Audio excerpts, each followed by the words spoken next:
Leur vie a basculé il y a 2 ans, le 13 novembre 2015 à Paris.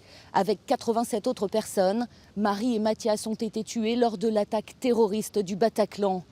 Leur famille organise vendredi aux arènes de Metz un nouveau concert hommage. Une façon pour elles de surmonter la douleur et de ne pas oublier. Je me suis rendu compte que,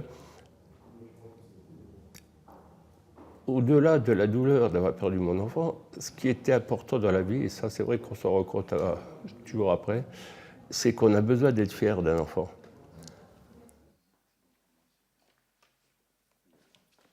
Un cauchemar, quoi. C'est un cauchemar, on a vécu clairement un cauchemar. On est parti le soir à Oui, 22h, 23h. Non, plus tard.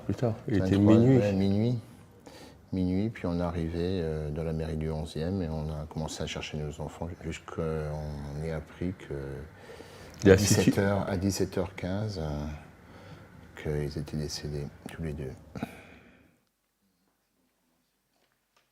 L'association, avec ses contraintes, et Dieu sait qu'il y en a, enfin, et son travail fait tout ce qu'il faut développer, mais c'est une thérapie pour nous. Et puis ça nous occupe, donc la douleur est moins vive malgré tout. Nous, avec notre association et les bourses qu'on fait, où on récompense des étudiants ou on donne un coup de main, je dirais un petit coup de main à des jeunes étudiants ou des créatrices. C'est clairement pour les aider à avoir cette ouverture d'esprit et réussir aussi à des projets, parce que des projets, ils en ont plein. C'est une vraie fierté. On était fiers de nos enfants, de leur réussite, de leur façon d'être. C'était l'image même d'une jeunesse qui était ouverte sur les autres, qui était joyeuse, mais qui savait travailler, qui savait, je dirais, toujours aller de l'avant.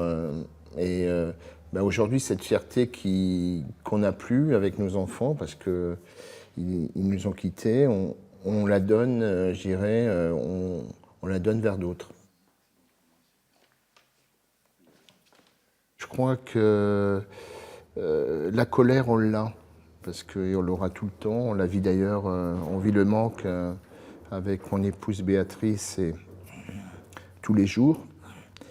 Par contre, la haine n'avance à rien. C'est indescriptible. On ne peut pas décrire dans quel état on est. Parce que les mots ne peuvent pas imager tout ce qu'on est en train de vivre, parce que c'est quand même malgré tout, comme dit mon épouse, on lutte pour vivre avec la douleur, parce que c'est une douleur. Voilà. Oui, on est toujours sur le fil du rasoir. Hein. J'avais cité l'équilibriste, un de vos collègues, qui est sur un fil et il faut qu'il regarde devant pour pas tomber, quoi. Nous, on le vit tous les jours.